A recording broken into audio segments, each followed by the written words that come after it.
Hello, intelligence. How are you? Hope you all are good. This is Akshay Chopra and welcome to my YouTube channel Akshay Chopra Maths, जहाँ हम 10th class NCERT maths discuss कर रहे थे बेटा। उस series में हम पहुँच चुके हैं चैप्टर नंबर 6 ट्रायंगल्स पर। ठीक है जी। तो उसमें हम करने जा रहे हैं आज एक्सरसाइज 6.3 का क्वेश्चन नंबर 13। ठीक है। We have done till question number 12।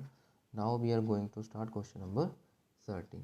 Before that जितने भी हमारे चैप्टर्स हो चुके हैं बेटा, उन सारे चैप्टर्स की प्लेलिस्ट का लिंक, जो कि मैं हर बार बोलता हूँ, प्लस व्हाट्सएप ग्रुप का लिंक बेटा, ये सारा कुछ क्या है आपके डिस्क्रिप्शन बॉक्स में मेंशन है। ठीक है।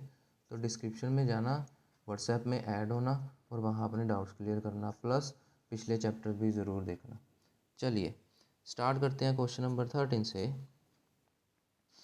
D is a point on the side B C of a triangle A B C. B एक ट्रायंगल है ए बी सी और डी एक पॉइंट है। ठीक है, बना लेते हैं डायग्राम।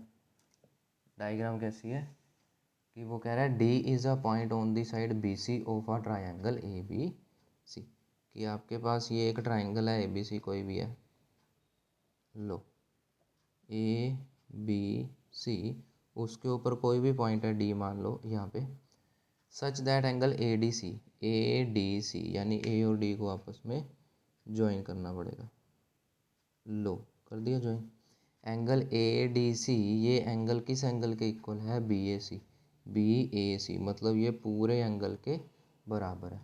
शो करना है C A square equals to C B into C D. Okay, ये अपना क्वेश्चन है। अब देखो ध्यान से, अब देखो कौन सी दो ट्रायंगल्स हमें सिमिलर करनी पड़ेंगी।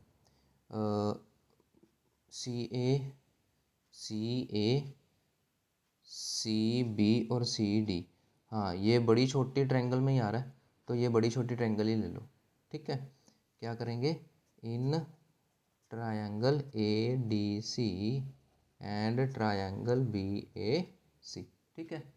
अब देखो जो दो ट्रायंगल लिए हैं उनको रफ में बना लो, पहले उनको रफ में बना लो। ठीक है, ये लो, एक ट्रायंगल ये वाली है, दूसरी ट्रायंगल ये वाली, ए डी सी, ये रहा A D C. Second one is B A C, ये रहा B A and C. Okay, तो अच्छा एंगल कौन सा गिवन है?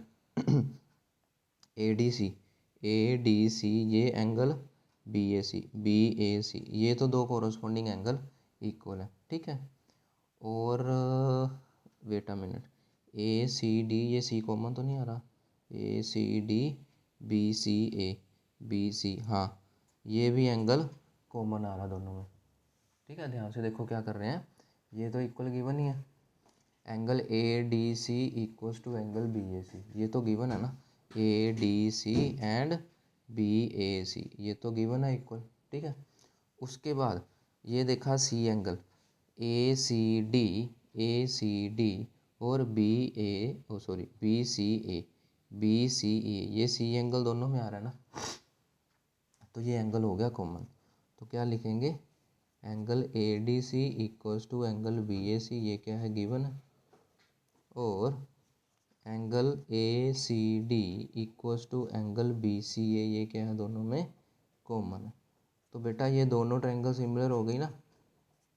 Triangle A D C is similar to triangle B A C by angle criteria. ठीक है, एंगल क्राइटेरिया से दोनों ट्रायंगल्स क्या होगी, सिमिलर। अब क्योंकि दोनों ट्रायंगल सिमिलर हो गई तो कोरस्पॉन्डिंग साइड प्रोपोर्शन में होती ना। तो यहाँ पे हमें क्या चाहिए, सी ए। तो जिसमें सी ए आ रहा है वो देखो ये रहा ना, तो सी ए अपॉन सी बी, तो सी ए अपॉन सी बी किसके इक्वल हो जाएगा, सी ए अपॉन सी बी किसके इक्वल हो जाएगा, दूसरा सी ए ये रहा। ठीक है, सी ए अपॉन सी बी किसके इक्वल हो जाएगा, ये वाला सी ए बेस में आ रहा है तो इसका भी बेस कंसीडर करने पड़ेगा। तो ये किसके इक्वल होगा, सी डी अपॉन सी ए। तो ये किसके इक्वल हो गया, सी डी अपॉन, समझ रहे हो ना क्या किया, सी ए अपॉन सी बी तो सी डी अपॉन सी ए। अब ये क्रॉस मल्टीप्लाई होगा, सी ए उधर जाके मल्टीप्लाई, सी बी और सी डी आपस में मल्टीप्लाई। तो ये क्या बन गया, सी ए पावर 2 किसके इक्वल आ गया, C B into C D. तो यही हमें प्रूव करना था, C A power 2 equal to C B into C D. देखो क्वेश्चन में कुछ नहीं है, 2 मिनट का क्वेश्चन है, ठीक है। ये समझाने में 3-4 मिनट लग जाते हैं। क्या करना है हमें, ये जो दो इक्वल एंगल दिए हुए हैं उसी की हमने ट्रायंगल बना ली, जिसमें इक्वल एंगल हमें गिवन है, एक एंगल हमको कॉमन मिल गया, देयरफॉर एंगल एंगल सिमिलरिटी से दोनों ट्रायंगल्स सिमिलर हो गई। अब क्योंकि सिमिलर हो गई तो उनके कोरस्पॉन्डिंग जो साइड्स हैं वो रेशियो में होगी, तो ठीक है, वहाँ से अपना आंसर आ गया, सिंपल, ठीक है ना। चलिए 14th क्वेश्चन पे बढ़ते हैं। आज हम 2 ही क्वेश्चन करेंगे बेटा, ठीक है, क्योंकि I am not well today. 2 he question करेंगे आज, फिर नेक्स्ट वीडियो में चैप्टर ख़त्म कर लेंगे, ओके। चलो 14th क्वेश्चन देखते हैं। Sides A B and A C and median A D of a triangle A B C. मतलब क्या कह रहा है, वो कह रहा है कि एक ट्रायंगल है ए बी सी जिसकी साइड्स ए बी ए सी और मीडियन ए डी, पहले बना ही लो, 2 ट्रायंगल दे रखी है ना, बना लो। वो क्या कह रहा है, ए बी सी है, ये रहा, ये एक ट्रायंगल है, ये लो लो ए बी सी, ठीक है। Sides A B A C and median A D है, तो वो भी बना लो जरा, लो median A D of a triangle A B C are respectively proportional to sides P Q P R and median P M of another triangle P Q R. हमारे पास एक ट्राइंगल और है पी क्यू आर, ये रही, ठीक है, उसका मीडियन क्या दे रखा है, पी एम, ठीक है। तो कहने का मतलब क्या है, उसने बोला जो उसकी साइड ए बी है वो पी क्यू के प्रोपोर्शनल है, जो ए सी है वो पी आर के प्रोपोर्शनल है, और जो ए डी है वो पी एम के प्रोपोर्शनल। देखो ऐसा क्वेश्चन पिछला ही था ना 12th क्वेश्चन, लेकिन 12th क्वेश्चन में कौन सी साइड प्रोपोर्शनल थी, ए बी पी क्यू और साथ में बी सी और क्यू आर, और मीडियन तो था ही, लेकिन यहाँ बी सी क्यू आर की जगह कौन सी दे दी, ए सी एंड पी आर। सिर्फ एक ही साइड से देखना क्वेश्चन कैसे बदल जाता है, ठीक है। Show that triangle A B C similar to P Q, क्वेश्चन वही है, ए बी सी और पी क्यू आर को सिमिलर करना है, ठीक है जी, क्वेश्चन वही है, लेकिन देखना एक ही साइड चेंज होने से क्वेश्चन कैसे बदल जाता है। देखो इसको प्रूव करने के लिए क्या करेंगे, जैसे कि पिछला क्वेश्चन था अपना, ये और ये था, वो तो छोटे से स्टेप्स में हो गया, इसमें थोड़ा काम करना पड़ेगा। क्या करेंगे, हम क्या करेंगे, ए डी को आगे प्रोड्यूस करेंगे, थोड़ी सी कंस्ट्रक्शन करनी पड़ेगी। ए डी को आगे प्रोड्यूस करेंगे कितना, such that A D equal to ये डी उतनी ही आगे जाएगी, ठीक है। मान लो ये पॉइंट कितना है, ई है, ठीक है। अब हम क्या कर देंगे, इसको सबको कर देंगे ज्वाइन। यही डिट्टो सेम काम हमने करना है ट्राइंगल दूसरी पी क्यू आर में, ठीक है, ऐसे करके बना देंगे। पी क्यू आर में भी कितना है, इसको आगे पी एम को प्रोड्यूस करो कितना, कि जितनी पी एम की लेंथ है उतनी ही लेंथ आगे, समझ गए, ठीक है। तो ये क्या है, पी क्यू आर एम, ये मान लो पॉइंट कितना है अपना एन, ठीक है। तो फिर आगे इसको कर दो ज्वाइन, ऐसे करके, ठीक है। एक कोऑर्डिनेटर, मतलब ये सारी डॉटेड लाइन बनाना एग्जाम में, ठीक है, ऐसे कोऑर्डिनेटर बना दो, ओके जी। तो वही सारा कुछ आपने थोड़ा लिख भी देना होता है। कैसे लिखेंगे कि गिवन में लिख दो, क्या था गिवन में, ये अपने को है कि A B upon P Q किसके इक्वल है, A C upon P R, वो आगे किसके इक्वल है, A D upon P M, ठीक है। ये है इक्वेशन नंबर फर्स्ट, मान लो इसको। उसके बाद में जो हमने प्रूव करना है वो भी लिख लो। क्या प्रूव करना है, कि ये दो ट्रायंगल्स जो हैं वो सिमिलर है, ठीक है जी। मेन जो आपने पॉइंट लिखना है वो है कंस्ट्रक्शन जो हम अपनी तरफ से की है। कंस्ट्रक्शन में क्या किया है, ए डी को आगे प्रोड्यूस किया पॉइंट ई तक, A D is produced two point E such that, कैसे, कि जितनी ए डी की लेंथ है उतनी ही डी ई की लेंथ है, कि such that A D equals to D E, ठीक है।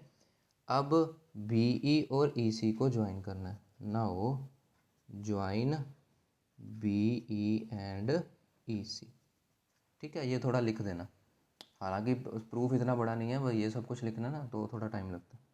अब उसी तरह हम दूसरी ट्राइंगल में आ गए, produce P M to point N, फिर उसी तरह से प्रोड्यूस लिख दो similarly produced PM to point N, कैसे? Such that PM equals to MN, कि जो PM और MN है उनकी लेंथ क्या है? सेम है। ठीक है, PM और MN की लेंथ सेम है, तो हमने क्या करा फिर N के साथ Q और N के साथ R को ज्वाइन कर दिया। ज्वाइन QN एंड NR, इन दोनों को ज्वाइन कर दिया। ठीक है, ये पूरा एक क्वाड्रिलेटरल बन गया। अब हम स्टार्ट करते हैं अपना प्रूफ। ठीक है, दूसरे पेज पे कर लेते हैं, हाँ इधर कर लेते हैं। ठीक है, इसमें हमें क्या चाहिए? अब कुछ नहीं चाहिए, इसमें हमें मेन ये डायग्राम चाहिए। ओके, देखो क्या कैसे करेंगे इसको, प्रूफ से स्टार्ट करते हैं। ठीक है, प्रूफ कैसे करेंगे? देखो क्वाड्रिलेटर अगर हम देखें जो हमने बना रखे हैं ये कंस्ट्रक्शन करके, ठीक है, ये क्वाड्रिलेटर देखो ABEC, ये बन गया ना क्वाड्रिलेटर। तो इन क्वाड्रिलेटरल, कौन सा क्वाड्रिलेटरल? ABE and C।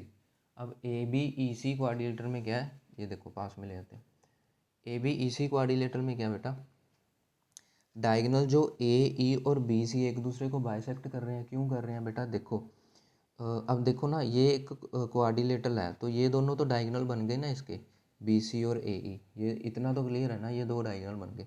अब देखो ध्यान से, जो BC डायगोनल D है वो मीडियन है।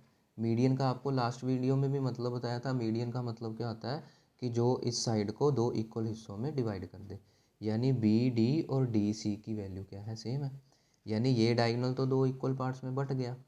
उसी तरह से हमने जो ये DE आगे प्रोड्यूस किया वो इसी तरह से किया है कि AD और DE की लेंथ सेम है, तो यानी कि ये डायगोनल भी दो इक्वल हिस्सों में बट गया।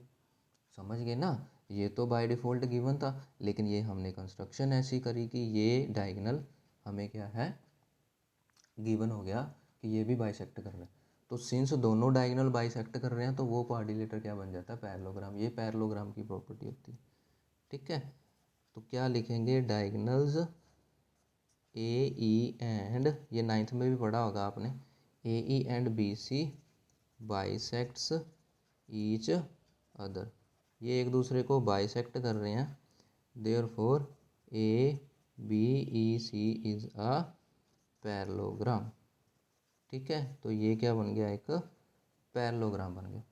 समझ गए? ये पैरेललोग्राम बन गया, तो पैरेललोग्राम की अपोजिट साइड सेम होती है ना, तो ये BE किसके इक्वल हो गया? AC के। BE किसके इक्वल हो गया? AC के। ठीक है, ये जो गिवन था ये फर्स्ट इक्वेशन हमने दे दी ना, इसको मान लो ये है इक्वेशन नंबर 2। ठीक है, similarly on the similar basis, देखो जरा ध्यान से, दूसरा भी तो पैरेललोग्राम बन जाएगा ना ये वाला, क्योंकि जो स्टेप्स हमने इसमें किए हैं कंस्ट्रक्शन के, वही तो steps ditto as it is इसमें किए हैं। तो यानी कि PQNR ये भी तो एक पैरेललोग्राम बन जाएगा। ठीक है ना? Similarly PQNR is a parallelogram. ठीक है, तो ये भी क्या है? एक पैरेललोग्राम है। तो इसमें भी अपोजिट साइड हम सेम कर देंगे, तो इसकी अपोजिट साइड कौन सी होगी? QN and PR। ये भी कर सकते हैं, लेकिन हमें क्वेश्चन में प्रूव करने के लिए आगे पता चलेगा यही चाहिए, तो हम इसी को कंसीडर कर लेते हैं। ठीक है, QN एंड PR भी आपस में सेम हो गए, तो QN equals to PR, this is equation number 3। यहाँ तक क्लियर है? अब क्या करो, दोनों को डिवाइड कर दो। डिवाइड 2 और 3, डिवाइड करने से क्या होगा? BE, ठीक है, डिवाइड करने से क्या होगा? लेफ़्ट वाला लेफ़्ट वाले के साथ डिवाइड होगा एंड राइट वाला राइट वाले के साथ डिवाइड होगा। इतना झंझट क्यों कर रहे हैं? देखना आगे 1 मिनट में क्वेश्चन सॉल्व हो जाएगा, सारा पता चल जाएगा। ठीक है, अब देखो अपने को गिवन क्या है? ये चीज़ गिवन क्या है अपने को? ये चीज़ क्या गिवन था कि AB upon PQ, AB upon PQ किसके इक्वल है? AC upon PR। वो आगे किसके इक्वल है? AD upon PM। ठीक है, ये चीज़ तो अपने को गिवन है ना। अब देखो ध्यान से क्या करना है हमने। देखो AB अपॉन PQ को तो हम कुछ नहीं कर सकते। ये देखो ध्यान से AC है, ठीक है, AC अपॉन PR है। AC अपॉन PR की जगह मैं BE अपॉन Q1 लिख सकता हूँ यहाँ पे, इसलिए मैंने ये काम किया। ठीक है, इक्वल टू, यहाँ पे क्या कर दो, ऊपर नीचे 2 से मल्टीप्लाई कर दो। ठीक है, ऊपर पिछली वीडियो में बताया था सेम नंबर से कर सकते हैं, पीछे हाफ से किया था, यहाँ 2 से कर रहे हैं। ठीक है, अब इससे फ़ायदा क्या होगा, ये देखो कि जो A B upon P Q है वो B E upon Q one के इक्वल है। इसका double, double of A D and double of P M. ये देखो ध्यान से, ये ए डी है अपने पास, ये रहा, ये ए डी है, ए डी का डबल कर देंगे तो ए ई मिल जाएगा पूरा, समझ गए। इसी तरह से ये पी एम है, ये पी एम है, पी एम का डबल कर देंगे तो पूरा पी एन मिल जाएगा ना। तो यानी ये रेशो क्या होगी, ए ई अपॉन पी एन। ठीक है जी, तो ये रेशो क्या बन गई, A E upon P N. हाँ, अब देखो इसको करने से क्या फ़ायदा होगा, ध्यान देना ज़रा। ए बी, ये देखो ये ए बी है, ये रहा ये देखो A B upon P Q, A B upon P Q, समझ गए। B E upon Q N, B E upon Q N, ये दूसरी साइड आ गई। A E upon P N, A E upon P N. अब कहने का मतलब है कि ये वाली जो साइड है अपॉन ये वाली साइड किसके इक्वल है, ये वाली साइड अपॉन ये वाली साइड किसके इक्वल है, ये बड़ी साइड अपॉन ये बड़ी साइड। अब क्योंकि ये तीनों साइड प्रोपोर्शनल हो गई तो ये छोटी छोटी लेफ़्ट वाली ट्रायंगल और लेफ़्ट वाली ट्रायंगल आपस में सिमिलर बन गई कि नहीं, सिमिलर बन गई ना आपकी। तो क्या कहेंगे, therefore triangle A B E and triangle P Q N आपस में सिमिलर हैं। ठीक है, therefore triangle A B E is similar to triangle P Q N. अब इससे फ़ायदा क्या होगा, देखो सिमिलर ट्रायंगल के जो कोरस्पॉन्डिंग एंगल हैं वो इक्वल होते हैं, कर दो। तो कोरस्पॉन्डिंग एंगल कौन से इक्वल होंगे यहाँ पे, एक ये वाला एंगल और एक ये वाला angle, B A E and Q P N. ठीक है, therefore angle B A E equal to angle Q P N. ये मान लो आपकी इक्वेशन नंबर 5 है, लास्ट 4 तक थी ना। अब देखो ऑन दी सिमिलर बेसिस, बिल्कुल सिमिलरली, जैसे हमने, क्योंकि देखो कंस्ट्रक्शन हमने बिल्कुल सेम करी थी ना, तो जैसे ये लेफ़्ट वाली ट्रायंगल आपस में सिमिलर हो गई वैसे ही हम राइट वाली कर देंगे। ठीक है, A C upon P are करके, सी ई अपॉन आर एन करके और ए ई अपॉन पी एन करके डिट्टो सेम कर देंगे राइट वाली। ठीक है जी, इसको दूसरे से कर देता हूँ, ये लो इस मार्कर से कर देता हूँ। तो ये राइट वाली ट्रायंगल्स भी आपस में क्या हो जाएंगी, सिमिलर। ठीक है जी, ये राइट वाली ट्रायंगल्स भी, अब क्योंकि ये आपस में सिमिलर हो गई तो इनके कोरस्पॉन्डिंग एंगल कौन से हैं, ये वाला और ये वाला, ये आपस में सेम हो जाएंगे। बात को समझ रहे हो। ठीक है, बाद में रिवीजन करेंगे क्वेश्चन की, बिल्कुल ईजी है कुछ नहीं है, समझाने में टाइम लगता है बस। ठीक है ना। तो similarly triangle A C E, similarly triangle A C E is similar to triangle कौन सी, P R N, similar to triangle P R N. इसमें लिख लो by S S S similarity, तो ये भी एस एस एस के साथ सिमिलर हो जाएगा। ठीक है, तो इनके कोरस्पॉन्डिंग एंगल कौन से बन रहे थे बेटा, बन रहे थे C A E and R P N. Therefore angle C A E और एंगल आर पी एन ये दोनों क्या हो गए, सेम हो गए। ठीक है, ये दोनों क्या हो गए, सेम। अब देखो इन दोनों को ऐड कर दो, 5 और 6 को हम कर देंगे ऐड, तो इससे क्या मिलेगा, angle B A E plus angle C A E किसके इक्वल हो जाएगा, angle Q P N plus angle R P N. ठीक है जी, अब देखो इससे क्या फ़ायदा, ए और ए, बी ए ई और सी ए ई, देखो बी ए ई और सी ए ई जब हमने इन दोनों को ऐड कर दिया तो ये पूरा एंगल मिल गया अपने को, कौन सा, बी ए सी, पूरा एंगल बी ए सी मिल गया ना। तो एंगल बी ए सी किसके इक्वल हो गया, क्यू पी एन और आर पी एन। ठीक है, Q P N R P N, तो ये बड़ा एंगल मिल गया कौन सा, क्यू पी आर। तो ये किसके इक्वल हो गया, एंगल क्यू पी आर के। अब इससे फ़ायदा क्या होगा, बहुत फ़ायदा होगा, देखना अभी 1 मिनट में क्वेश्चन सॉल्व। जो 2 ट्रायंगल सिमिलर करनी थी अब उन दोनों ट्रायंगल को ले लो, in triangle ABC and triangle PQR। इतना हमने क्यों किया, देखो ये तो अपने को गिवन है, कहाँ गया, ये रहा, ठीक है, ये तो अपने को गिवन है AB, ये रहा AB upon P Q equals to AC upon PR। देखो इतना झंझट क्यों किया हमने, ये देखो AB अपॉन PQ किसके इक्वल गिवन है, AC upon PR।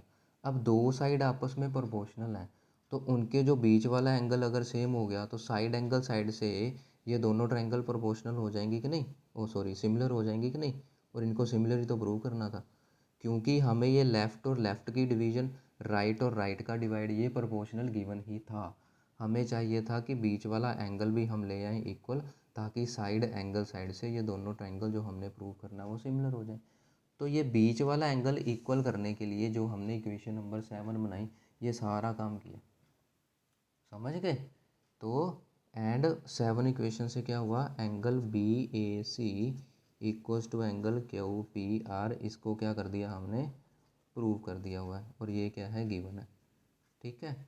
Therefore triangle ABC similar to triangle PQR by, कहाँ से बेटा, SAS क्राइटेरिया। तो ये हो गया अपना फाइनल आंसर, ठीक है। बिल्कुल इजी क्वेश्चन है बेटा, बस थोड़ा सा लेंथी इसलिए है क्योंकि समझाना पड़ता है। अब समझाने में टाइम तो लगेगा ना, अगर तुम पेपर में करने बैठोगे तो मुश्किल से 5 मिनट का काम है तुम्हारे लिए, 10 मिनट लगा लो चलो, अगर स्पीड स्लो है तो, इससे ज़्यादा नहीं, ठीक है। देखो क्या था, एक बार क्विक रिवीजन कर लेते हैं। हमारे पास ये दो ट्रायंगल्स गिवन थी जिसकी आपस में कोरस्पॉन्डिंग साइड्स प्रोपोर्शनल है विद द मीडियन, ठीक है। हमने आगे कंस्ट्रक्शन कर दी, AD को आगे E तक प्रोड्यूस कर दिया सच दैट AD और DE सेम हो। इसी तरह से PM को आगे प्रोड्यूस कर दिया सच दैट PM और MN आपस में सेम हो, ठीक है। तो BE CE को ज्वाइन कर दिया, QN और NR को ज्वाइन कर दिया, ये सारा कुछ हम इधर लिख देंगे। मेन जो हमारा काम है वो रहा, ये रहा प्रूफ वाला, ठीक है। देखो ये जो क्वाड्रिलेटरल है ABEC जो बना क्वाड्रिलेटरल, उसके डायगनल्स आपस में बाइसेक्ट कर रहे हैं, क्यों बेटा, देखो BC और AE डायगनल हो गए, इतना तो पता चल गया ना, ठीक है कि नहीं। अब देखो जो BE है वो तो पहले दो हिस्सों में बटा हुआ है क्योंकि AD मीडियन है। इसी तरह से जो AD है उसको हमने इस तरह आगे प्रोड्यूस किया कि ये AD और DE भी आपस में सेम है, यानी ये दोनों जो डायगनल हैं वो इक्वल हाफ में बट रहे हैं ना। इट मीन्स दोनों डायगनल्स एक दूसरे को बाइसेक्ट कर रहे हैं, diagonals AE and BC bisects each other, ये 9th क्लास का काम है, ठीक है, इवन की 8th में भी स्टार्ट हो जाता है। तो इसका मतलब क्या हो गया कि ABEC इज़ अ पैरेललोग्राम, ये पैरेललोग्राम बन गया। पैरेललोग्राम की अपोजिट साइड इक्वल होती हैं, तो BE को इक्वल कर दिया AC के, ठीक है। ये चीज़ हम नहीं लेंगे, क्यों, क्योंकि जो क्वेश्चन में हमें गिवन है वो ये रहा, AC अपॉन PR गिवन है ना, तो हम AC की जगह BE को रिप्लेस करेंगे, ठीक है। तो इसलिए हमने AC वाली अपोजिट साइड लिख ली, ये वाली नहीं लिखी। इसी तरह से क्या है, क्योंकि डिट्टो कंस्ट्रक्शन यहाँ पे भी की है, तो PQNR भी एक पैरेललोग्राम होगा, ठीक है। तो इसकी अपोजिट साइड यानी QN और PR, क्यों, क्योंकि हमें again AC upon PR given है, तो हम PR की जगह ये QN पुट कर देंगे, और वही काम हमने कर दिया। ये गिवन था, AC की जगह BE लिख दिया, PR की जगह QN लिख दिया। AD और PM को, ये AD है इसको 2 से मल्टीप्लाई कर दिया ताकि AE पूरा लिख सकें हम, ठीक है, AE हम पूरा लिख सकें। इसी तरह से जो PM है उसको 2 से मल्टीप्लाई कर दिया ताकि ये PN पूरा लिख सकें हम, ये PN पूरा लिख दिया। अब इसका फ़ायदा क्या हुआ कि ये देखो कि AB अपॉन PQ किसके इक्वल हो गया, BE अपॉन QN के, ये आगे किसके इक्वल हो गया, AE अपॉन PN के।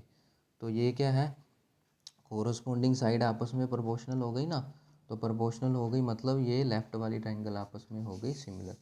तो ये लेफ़्ट वाली triangle ABE and PQN similar हो गई, सिमिलर हो गई तो उनके कोरस्पॉन्डिंग एंगल इक्वल होते हैं, तो हमने ये छोटा छोटा एंगल लिख लिया। सिमिलरली राइट वाली ट्रायंगल ACE एंड PRN ये भी आपस में सिमिलर हो जाएंगी, तो इनके कोरस्पॉन्डिंग यानी राइट राइट वाला एंगल आपस में सेम हो जाएगा। फिर ये लेफ़्ट राइट दोनों एंगल को ऐड कर देंगे तो पूरा एंगल बन जाएगा कि नहीं, ठीक है। यही हमारा मेन काम था, क्यों, क्योंकि AB upon PQ equal to AC upon PR तो दे ही रखा है, और उनके बीच में जो एंगल बन रहा है वो ये वाला, उसको हमने इक्वल प्रूव कर दिया। इसका मतलब दोनों ट्राइंगल्स क्या हो गई, सिमिलर बाय SAS सिमिलैरिटी। यही हमारा सारा क्वेश्चन था। ठीक है, तो इतने ही मुश्किल से 5 मिनट ही लगेंगे पेपर में लिखने में, समझाने में ज़्यादा टाइम लगता है। घबराना नहीं है क्वेश्चन को देख के कि इतना बड़ा है, कुछ नहीं है बड़ा। ठीक है, चलो तो मिलते हैं नेक्स्ट वीडियो में नेक्स्ट 2 क्वेश्चंस के साथ, 15 एंड 16। उसके बाद ये चैप्टर आपका ख़त्म हो जाएगा। ठीक है स्टूडेंट्स, तो till then goodbye and take care.